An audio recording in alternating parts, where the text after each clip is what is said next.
Good afternoon, Wild fans, and welcome to episode 6 of Wild Wednesdays, presented by Explore Minnesota.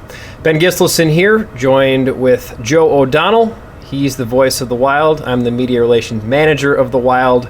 Great to be back with you here this afternoon for another chat. Again, a reminder that no matter which route you take, they can all lead to your true north. Head to exploreminnesota.com today to check out all the North Star State has to offer. Joe, what's good in the world of the O'Donnell clan right now? Hey, Benny. How are you, buddy? Happy St. Paddy's Day. Yes. You know, O'Donnell means I'm at least partially Irish. 50% split. Obviously, the skin tone, etc., shows that I'm maybe more than that. And I actually want to hijack the start of this show. Please do. I'd like to thank everybody for tuning in, of course, on Facebook Live. Great job by you to get things rolling. We actually started somewhat on time. I'll take some credit for that. In honor of St. Patrick's Day, I figured I'd start with a little hockey trivia revolving around St. Paddy's Day. So whether you approve it or not, here I go. Let's start here. The Ottawa Senators hold the best points percentage in NHL history among clubs to play at least 5 games on March 17th. They have a .731 points percentage. So the Ottawa Senators, the best team in St. Paddy's Day history, if you will, minimum 5 games played. The Vancouver Canucks are the only other team playing tonight in addition to Ottawa. Among top 5 in NHL history in St. Paddy's Day points percentage, minimum 5 games played. Between Ottawa and Vancouver are the Caps and the Ducks. I don't believe they played tonight, but those are some other teams that have had St. Paddy's Day success. The Flyers and Rangers are going to play on St. Paddy's Day for the first time in 20 years tonight, and just the 5th time overall. And the Battle of Alberta, we love it, we know it, Calgary, Edmonton. Tonight, the 248th regular season meeting between Calgary and Edmonton all time. And it will be the first time ever that they play on St. Patrick's Day. So there you have it. How about that? Jeepers, you came prepared today. I did. I had a little time on my hands this morning. I have more, but I don't want to hijack too much of the program. We'll get back to it later. I have some Irish hockey players, some notable Irish hockey players. I like it. I think we hit pause on that and then we come back to it towards the tail end of the show, because I would hate to have you put all in that research and time, which I know you excel at, and then not be able to give out those information to the show. That's outstanding stuff. Like, luck of the Irish with those teams. If anybody ever listens to me call a game, sometimes you can tell in the third period I just start throwing stuff out there. It's because I've done the homework and I look down at some point and I go, oh, there's like 3 or 4 really good notes that I hadn't gotten to, so I'll force feed them in slightly, just because I'm like, if I put in the time and it's a cool stat, I'm gonna work it in here at some point. Well, I have noted it before. I have said this to other people. It is one of the great things that you do, not to completely pat you on the back too hard here, but on a broadcast, is I've been blown away being able to listen to some of the stats that you're able to derive. So I'm going to try to take a few pages out of your book in that department, because I'm very impressed in that department, and no surprise that you came prepared to this show, as you always do. Ready to roll. Or at least you purport that you always come prepared to this show. Yeah, I'm good enough. I can fake it. Let's put it that way. Yes. Well, great to be back here this afternoon. We've got some upcoming Rockford Ice Hogs and Iowa Wild talk we'll get into here. We'll chat about Connor Dewar's recall to Minnesota, a great opportunity for the second-year pro to get up with the big club for his first time, and a guy who has really made his first long stay in the NHL, who was here last year, Nico Sturm. We'll talk about him as well with Joe. We'll get to some state of hockey trivia towards the end of the show and get to all of your questions as well. A few items to touch on before we launch the show. Next home games are not this coming weekend. They are 2 weekends from now, March 26th and 27th. First matchups of the year against the Grand Rapids Griffins. They'll be right here at Wells Fargo Arena. Friday night, March 26th, is $2 beers leading up to Puck Drop, presented by 100.3 The Bus. And all game long, you can get $3 off all Captain Morgan products as well. Saturday, March 27th, is a Iowa Wild mask giveaway, presented by Iowa Corn, when we've also got 2 for $12 tall boys that night as well. So a couple of fan favorites coming your way when the Wild are back in town here in 2 weekends' time. Another thing, Joe, that I know you can talk about, the Iowa Wild Heart Walk is also coming up soon. That was something I saw on our social channels last summer, that I know that they were featuring you walking around out, and I think it was Waukee at the time doing the Heart Walk. That's a cause you've supported in the past and a cause I'm sure you'll continue to support. Tell us more about it. It just makes sense to me given the fact that I have a pacemaker, that I've had congenital heart block since I was born. It wasn't anything that really held me back, I wouldn't say, as a child, but it was just something that required regular testing and monitoring and EKGs and, Children's Hospital in Pennsylvania, which is down in Philly, down at CHOP, is where I was actually the first patient in their heart area, if you will. This is like in the 80s. I'm dating myself here. So I've been getting regular screenings and all this stuff for a long time, and I got a pacemaker put in maybe 12 years ago or so. And so it just makes sense for me. I don't have any day-to-day treatment or medicine or anything like that. With today's technology, I can literally essentially use an app to transmit what the machine's doing back to the doctors. They can review it and then charge me for it, and then just make sure I'm healthy, I guess. So it just makes sense to me, the Heart Walk, and I love doing the Heart Walk around town, even though it was virtual last year. And hopefully, if all those out there watching today or watching on replay can join the Iowa Wild Heart Walk team, raises awareness for a great cause. Indeed, it is a great cause, and we'll probably have more about that coming out on our social here as we get closer to the date, of which I don't have in front of me, but I know someone in our organization does somewhere, so that'll get out on our social at some point moving forward. Again, definitely want to let everybody know, if you want to make a comment, ask a question, say hi to Joe, say hi to me. Feel free. We've already had a couple of people make some comments on our Facebook page here. Great to have you with us this afternoon on Explore Minnesota's presentation of Wild Wednesdays. Moving on to this weekend, we've got a matchup with the Rockford Ice Hogs. Plenty of vengeance, I'm sure, in the mind of the Iowa Wild, as the last time, 2 weekends ago, that the Wild were in Rockford, they were beaten twice. So, moving forward to this weekend's matchup with the Ice Hogs, what's on your mind, Joe O'Donnell? I think a little bit of revenge. I hope the Wild take that approach. Both games were really close, both one-goal games. One went to overtime. The Wild had leads both games, so I think it's just a little bit more of playing a little bit better hockey with the lead. Rockford's a team that can certainly score goals, and they can do it in bunches because of their transition game. So they're a team that has a lot of roster movement like the Wild because of their relationship with the Blackhawks and being so close, and they have a ton of bodies on their roster, so you might see 3 or 4 different guys from night 1 to night 2, so you got to be ready for some of that young blood or that new energy that comes into their lineup in a back-to-back. But I think the Wild kind of owe them one. Certainly probably deserved a better fate than the previous weekend where they got just 1 out of 4 points. So I'd like to see the Wild come out starting on Friday night, set the tone early, play a little bit better with the lead. And I think we're all hoping Hunter Jones can get his first AHL win. You feel for the kid to start the year 0-5-1, to start his pro career winless in 6 starts and have not played particularly well in some of those games. He'll be backstopping the Wild for at least one of the games, if not both, and I'd like to see personally him kind of get off the schneid, build some confidence, and get the team back on track.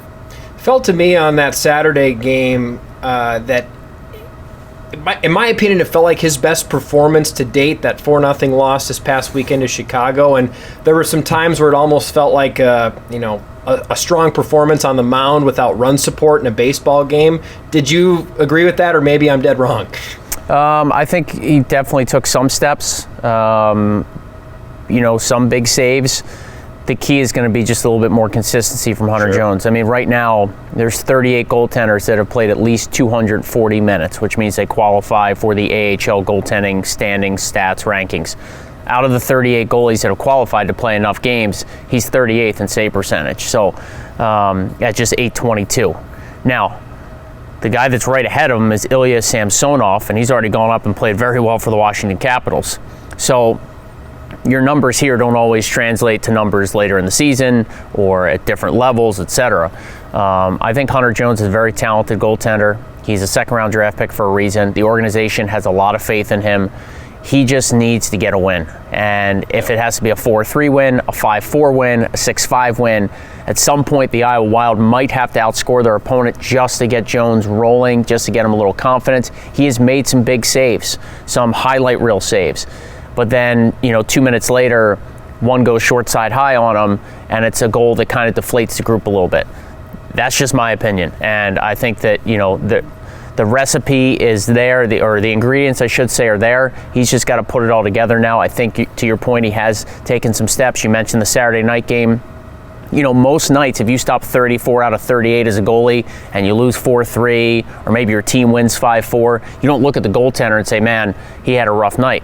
But when you haven't won a game and when you lose 4-0 and you stop 34 of 38 as the Wild goaltender, the pressure just mounts a little bit for the next night. And unfortunately, the Wild fell on Sunday as well. So I think they just need to get that first win for Hunter Jones, get him back into a little bit more of a positive frame of mind, and the team will sort of, I feel like, take that momentum and that confidence and run with it as well.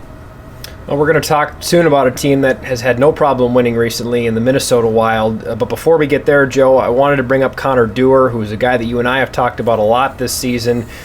Definitely, it's not a surprise in your eyes, in my eyes, to see Dewar make his way up to Minnesota now this week to potentially play in a game here if he gets an opportunity. He's at least in the taxi squad for now. His first call-up. Why now for him? And why does Bill Guerin, when seeing his game, think it's time to bring up Connor Dewar, at least for the time being? I'm not really sure on the why now, because this is such a different year. Yeah. Right now Dewar goes up, he's part of the taxi squad. So he's just going to practice and travel with the group. He does get his full salary when he's up in the NHL in the taxi squad, which is obviously a nice perk in a shortened season where the guys aren't making nearly as much money. But for him, I knew at some point this year he was going to get the call. I think everybody in the organization did with the training camp he had. Although it was a shortened training camp and there were no NHL preseason games, he impressed enough from everything I gathered. The coaches here love him. Management's high on him. He plays in every situation here in Iowa. He competes like heck. And obviously, at some point in his young career, he was going to get an opportunity. So those are the reasons why. Not sure on the timing of it, the timing aspect. Again, with the taxi squad, this is just a different year. Makes that very unique. But good for him to even just get that phone call or have that meeting with coach, however it went down, to say, hey, you're going to go up there. To experience travel at the NHL level, to practice with the taxi squad guys, to get work and development from those coaches day to day. That's what it's all about. It'll make him hopefully realize just how close he is. And at some point, if Minnesota runs into a couple of injuries or a situation where they're struggling, Connor Dewar could find himself in an NHL game. And if it doesn't happen this year, I think we all know it's going to happen. What we hope is a more normal season next year. An Iowa Wild alum who's found himself the member of a lot of Minnesota Wild games recently, Nico Sturm, has found a home on that fourth line for Minnesota. And boy, when I watch those games, yes, he's scored here and there, he's had some points here and there, but he's always noticeable. And speak to that a little bit, because I'm sure you saw it here last year, where obviously he contributed more offensively than he is at the NHL level, something you do see happen when AHL players move up to the NHL level. But he's always noticeable. Why do you think that is? His skating. His skating's gotten better. And I haven't talked to him about it, and I haven't asked the coaches about it or figured out who he worked with during the pandemic or whatever you want to call the off season. If he did it on his own, if he was working with Andy Ness in Minnesota, their skating coach, I don't know. But his skating is improved, and he wasn't a bad skater before. And then talking about Connor Dewar with work ethic, nobody's going to outwork Nico Sturm. I mean, that kid is as lunch pail as it gets. I remember very early last year, I interviewed him in Manitoba, maybe the first road trip of the year for the Wild, so this had to be October. And I said to him, I have never seen a rookie as polished as he was last year. And I don't know that I'll see one again. I mean, we have some good kids this year, nice kids, professional, polite. But Nico Sturm, it was a pro fresh out of Clarkson, fresh out of Clarkson. He was just different. The way he handled himself around the locker room, the time he spent in the room, the weight room, the stretching before the game, the rehab and treatment after the game. He was like a seasoned pro, and he had played a handful of pro games. That really stuck out to me. Yes, he scored obviously more here than he will there, but he's sort of that, at least in the early going of his NHL career, he's fitting that mold that a lot of guys have trouble with, where they are a second line guy or a first power play guy or a top penalty kill guy in the AHL. And then when you're playing 9-10 minutes a night in the NHL, how do you handle it? Are you able to adapt? Are you able to do what the coaches want, get on and off the ice, quick shifts, and still have an impact in the game? Not turn pucks over, block shots, whatever it takes. And Nico Sturm's embracing that. It sort of fits his game. At times last year, I got sort of, I don't want to say the inside scoop, because I think it was somewhat known, at least talking about with Coach Army, is that Nico Sturm would get frustrated when pucks weren't going in for him. When he felt he should have had a 2-point game and he was off the score sheet. He doesn't seem to be getting fazed by that now. I think he's embracing his role in Minnesota. He has been very impactful. It's great to see. Another guy that really developed here in Iowa. The coaches should be proud of that. And he's another Iowa Wild alum. Guy who's not an Iowa Wild alum, but a guy who, speaking of polished in his rookie season, Karil Caprizov. I don't really know if I need to make too much more of a lead into it than that. I mean, this guy has blown people away, certainly blown me away, and is now getting national attention, and it's well-deserved. It's about time. Yeah, when you think about watching him, when you think about what you've heard from your Minnesota contacts about his demeanor away from the ice, give us a high-level view of what you know about Karil Caprizov. Calder Trophy winner. Yeah. I mean, you know, the only reason that he doesn't win the Calder for Rookie of the Year in the NHL is because Kaapo Kähkönen takes votes away from him, honestly. Now, Kaapo played some games last year, but he's still considered a rookie. Kaprizov played a bunch of years in Europe against men in the KHL, so he's a little bit older. What's he, 23? So he's not a 19-year-old rookie or a 20-year-old rookie. So maybe that gives him a little bit of an advantage, but he has been dynamite. Every night there's a play to talk about, there's a pass to rewatch, there's a goal, there's a shift. And you know, when I talked to Bill Guerin about him, Minnesota's GM, and I interviewed Bill a couple weeks back on my podcast, he said that, because I had heard, like, he loves the game, he's always around the rink, his passion, and he said 100%. Like, you can tell that he puts in the extra work because he just enjoys being at the rink. It's not really work for Karil Kaprizov. That energy, that passion, that goes a long way. He is starting to get noticed nationally. ESPN Plus just did a long piece on him. The Athletic has written about him. NHL Network's starting to talk about him. And that's great for Kaprizov, but it's awesome for the Minnesota Wild. They have been off the radar nationally for really a long time. You know, they signed Parisi and Suter 8-9 years ago, whatever it was. And then they've kind of just been a playoff team, a bubble playoff team, and they haven't had that guy that the NHL talks about, that Spittin' Chicklets is posting about, that the podcasters are raving about. And I think it's awesome. I really do. Go get your dollar bill Karil shirts. Jump on the bandwagon. This kid's fun. He is for real. And I think he's only going to get better, which is kind of scary. And I was thinking about it a little bit last night, like, you know, and some purists, some hockey, whether it's coaches or management, might scoff at this comparison. But I was just trying to think of, like, sort of a smaller sized Russian, and I thought of Tarasenko. And I haven't compared their games. I'm just kind of spitballing here, but could he be that type of speedy, goal-scoring, just impactful, you know, sort of mid-sized Russian-born player? And I don't know if that's a fair comparison or not, but the kid's been fun to watch. He's apparently a pleasure to be around at the rink. And that's one thing I'll say about the Minnesota Wild, is they're having fun playing hockey. They're scoring goals, they're competing for one another, but you watch them play. You watch their goal celebrations, you watch before and after games, you watch them interact on the bench.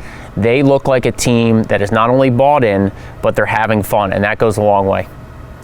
$1 million question, and it's weird to be talking about it. I think that we all were looking forward to a good year for the Minnesota Wild. I don't know if any of us thought we were going to be seeing the year that we're seeing unfold, especially over the halfway point now, where you'd have to believe that any early magic or strange fortune that you might be getting early in the season to get you off to a great start would have faded by now.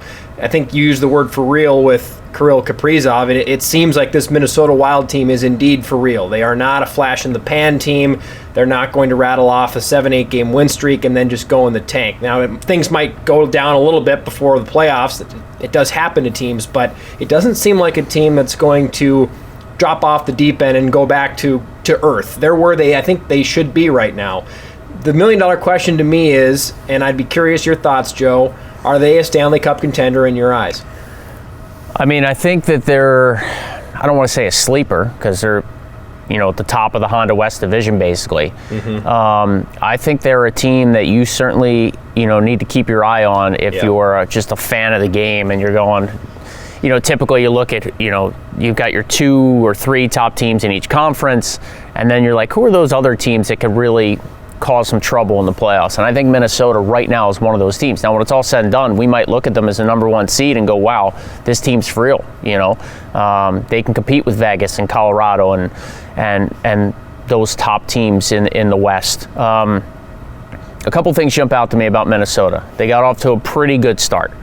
Then they were sort of coming back down to earth, if you will. Then they got hit with COVID. And they had 2 weeks off, and they lost their first game coming out, and really they've been darn good ever since. They're going to play a lot of hockey now because they have games to make up. That can be taxing on a team. It's not their fault. They can't control it. It's the cards they're dealt now. But I would keep my eye on the schedule because it gets no easier for them moving forward. A couple other things that the Minnesota Wild need to improve on, and this is not rocket science. These are facts. The power play.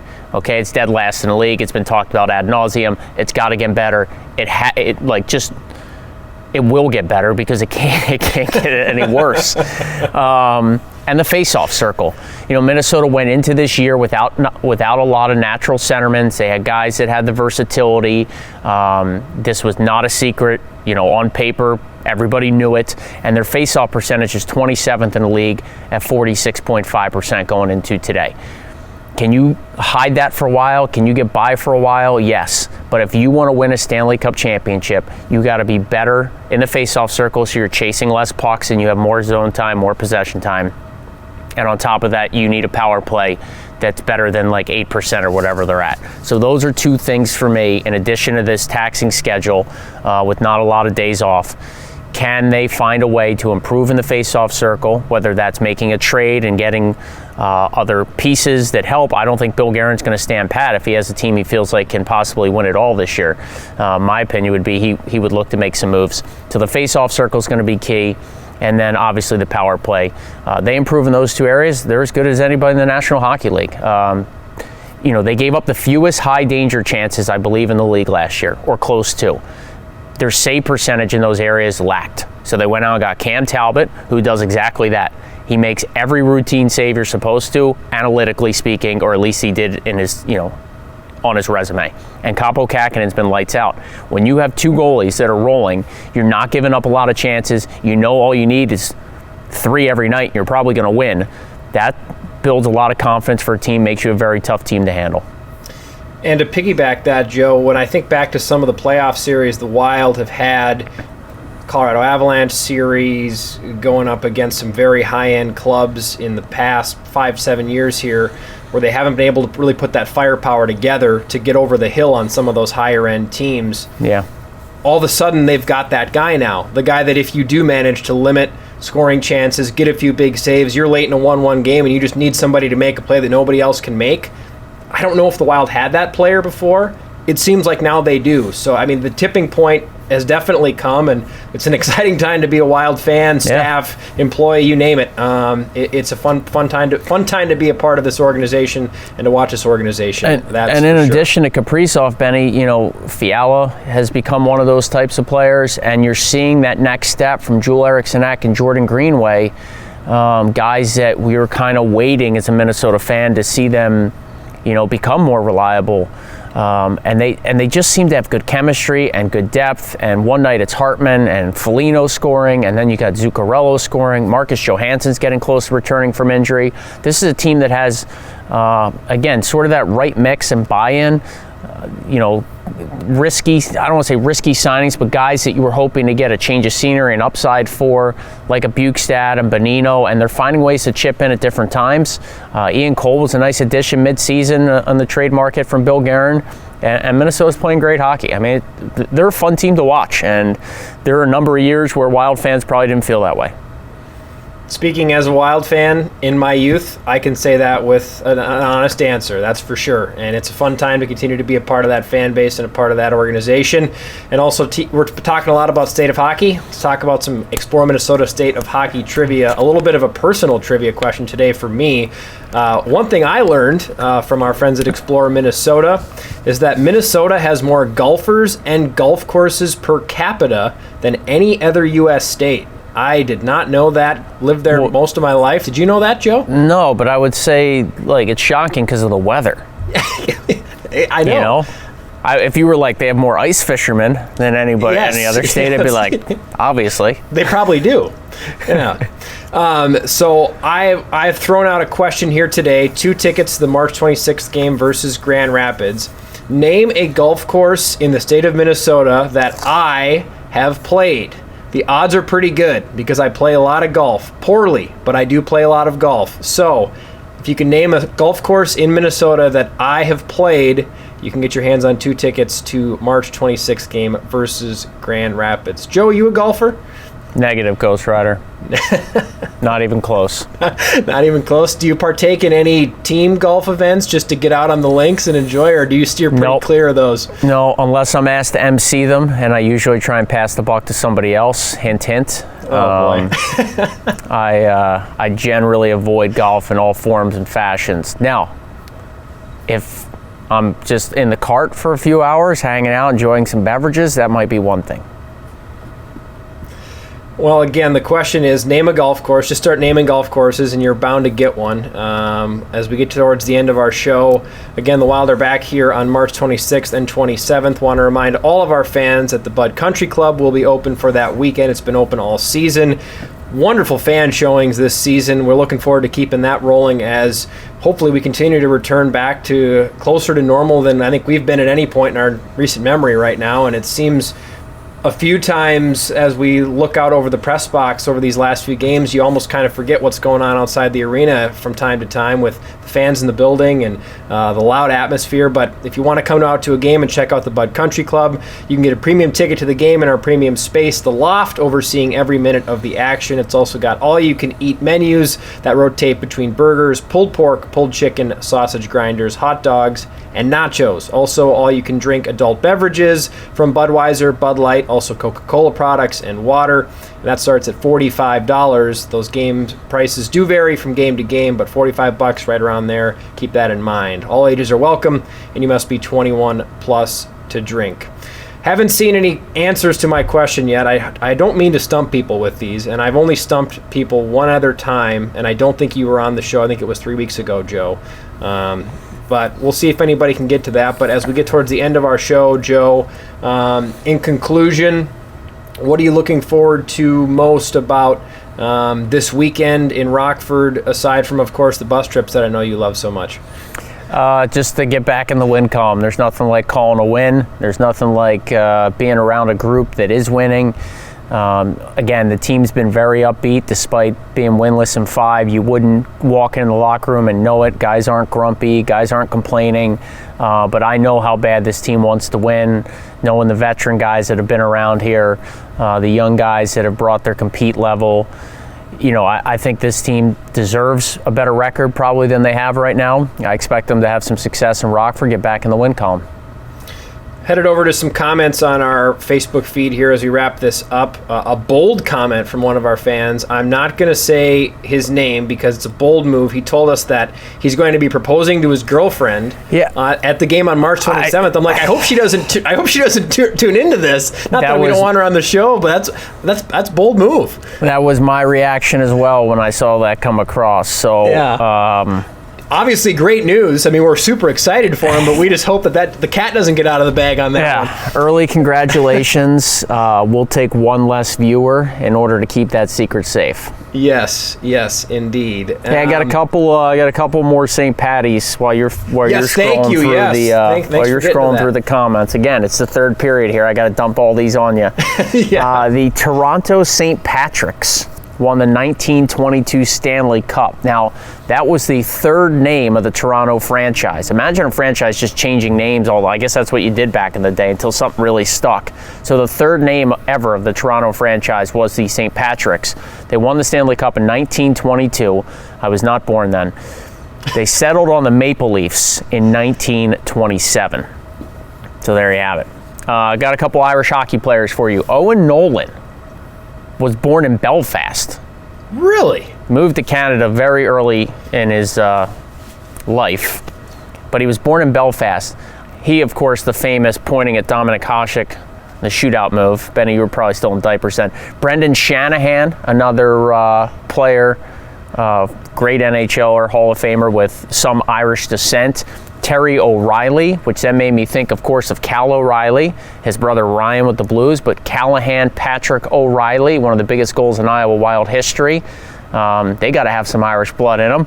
Patrick Kane, and, of course, one of my favorites, not related, Sean O'Donnell. He's got to be Irish. Yes. So there you go. A member of the inaugural Minnesota Wild team. Well done. I will say, as you rip up your notes, so that's the official. That's the official. You've made it. The Owen Nolan. I was alive for that. I was young, but I remember it. It was. I know you were alive. It was an all-star. Well, I remember it though. It was an all-star game, and it was I loved those all-star sweaters because it was the white top, baby blue bottoms, and then I think the West was purple. Purple and like black. Yeah, it was like it had the star split. Those were sweet. I remember liking those a lot. They were so cool. Maybe just a little bit out of diapers, but it may not have been far from it. We do have a correct answer to a golf course that I have played in Minnesota from Aaron Harbison, Braemar Golf Course. He took a stab at Como Park Golf Course. I've not played Como, but I have played Braemar. So congratulations to Aaron's little 9-hole out in the Emerald City of Edina. So Aaron Harbison, please shoot us a note on Facebook and we'll get you lined up for tickets to the March 26th game. Congratulations, and thank you to Explore Minnesota for sponsoring that bit. Nicholas Garcia had a question I wanted to get to. Yes. He says, question for Joe. Who do you think is contributing to Iowa that doesn't get much press? You always hear the big names or goal scorers. Asking about the quiet guys just doing the job. Nicholas, thank you for your question. That is an outstanding one. Some guys that maybe you wouldn't know about, right? And by the way, welcome back to Jerry Mayhew, the franchise leading goal scorer with now 89 all-time Iowa Wild goals after Sunday's tally. It was good to see him back in an Iowa Wild sweater. A little different hair than he had previously. He's got the locks going. But some guys that maybe you're not hearing about. Well, I think for one, Jarrett Burton had a great assist on Sunday. He's not going to be a big-time point producer. If you look last year, he had just a couple of points in Rochester, but I know Tim Army really wanted to bring him in this year because of his ability to win face-offs and compete and be a good locker room guy, penalty kill guy. So Jarrett Burton's a guy that you don't see on the score sheet much. Damian Giroux, another young kid that I think, Benny, in your notes here today, you were updating things, thankfully, and saved me some trouble. He has 6 points on the year now. He had a goal off that Burton pass on Sunday. He's a guy that is probably not one of the higher prospects in the organization because you have a Dewar and you have a Shaw and guys that are closer to the NHL. But Giroux is a rookie, certainly well thought of within the organization as a draft pick and a kid that someday could play in the NHL. Mitch Mclean is a guy that Wild fans know pretty well. Again, maybe not on the score sheet every night, but doing the dirty work. Ian Mccoshen is a guy that, again, kind of flies under the radar a little bit, but I think he's the type of guy that will play in any position as far as penalty kill, power play. I mean, you put him out on the ice and you know what you're going to get from him. And I think he's been a real good steadying influence for Kalen Addison in his rookie season. Those two have played together a lot defensively. So Ian Mccoshen, another guy that I would say that Wild fans should keep their eye on because he's got experience and he brings a good stability to the back end. A newcomer, Bryce Misley, we're going to get to see him make his debut probably this weekend, so Wild fans should be excited about that. He's a draft pick from a few years back, played at the University of Vermont. He'll wear number 9. So Bryce Misley will be a kid to keep your eye on this weekend. And then Cody Mcleod is, listen, that guy, he's intimidating on the ice. The opponent hates playing against him. He's one of those thorns in the you-know-what for all the opposition. He's a leader in this team. He keeps the group together. And he's a guy that will go to work in the corners and forecheck, and every night he's throwing a hit or two where you're praying that the opponent is going to get up from it. One of those types of guys. And I think lastly, I had one more here. Oh, Keaton Thompson. Second year with the organization, 5th year pro. He plays hurt. He plays big-time penalty kill minutes. He's a shutdown defenseman, keeps his game simple, low-maintenance player, doesn't say boo.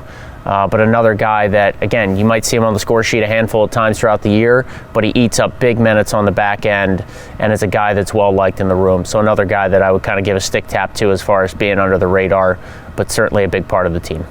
Always have been my favorite types of players, the guys that you don't really even notice and the guys that like to not be noticed, right? Yeah. There are defensemen out there that if you didn't even realize they played that night, they did their job. And there are definitely some guys you noted in there that fall into that category. Keaton Thompson, one of them, and he's been a big presence for them in the back end, undoubtedly. 1 minute warning we'll throw up here as we get towards the end of our show. Did have a question from Trevor about if I've played any courses here in Iowa, and if so, what's my favorite course? Jester Park, I think it's up in Grimes. I really, really like that course. I've played it a few times. I've been around to most of the local courses. I've played Waveland. I have played Beaver Creek, Copper Creek down on the south side. I like that course too. I've played that course a few times.